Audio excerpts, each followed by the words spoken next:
வீட்டில் அம்மா கூட நம்ம சொல்லுவாங்க இல்லையா, சும்மா ஒரு 3-4 இலையை வந்து கடிச்சு மென்று முழுகினோம் அப்படின்னாக்கா அந்த வாயில் இருக்கிற புண்ணெல்லாம் சரியாயிடும்னு. அது மட்டுமே அதோட பெனிஃபிட் கிடையாது, இன்னும் நிறையா இருக்குது.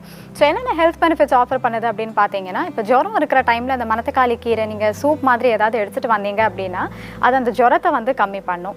ரெண்டாவது, பிளட்டை வந்து நல்லா ப்யூரிஃபை பண்ணுது. நாள்பட்ட இந்த தலைவலி இருக்குது அப்படின்னா அந்த பிரச்சனையும் வந்து சரி செய்யும். உடம்புல வந்து இப்போ சூடு கட்டி இருக்குது அப்படின்னா அந்த சூடு கட்டியை தணிக்கிற அளவுக்கு இந்த மணத்தக்காளி கீரைக்கு வந்து பவர் இருக்குது. அது மட்டும் இல்லாமல் எல்லாருக்கும் வந்து இருக்கிற கேள்வி வந்து இந்த பெல்லி ஃபேட் எப்படி குறைக்கிறதுன்னா, அந்த மாதிரி இருக்கிறவங்க கூட ரெகுலராக அந்த மணத்தக்காளி கீரையை நீங்கள் கன்சியூம் பண்ணிட்டு வந்தீங்க அப்படின்னா வயிற்று பகுதியில் இருக்கிற அந்த தேவையில்லாத கொழுப்பை கரைக்கிறதுக்கு இது ஓரளவுக்கு டெஃபினட்டாகவே வந்து ஹெல்ப் பண்ணும். மணத்தக்காளி கீரையோட பெனிஃபிட்ஸை பார்த்தோம்ல, அதே மாதிரி தான் அந்த மணத்தக்காளி பழமும்.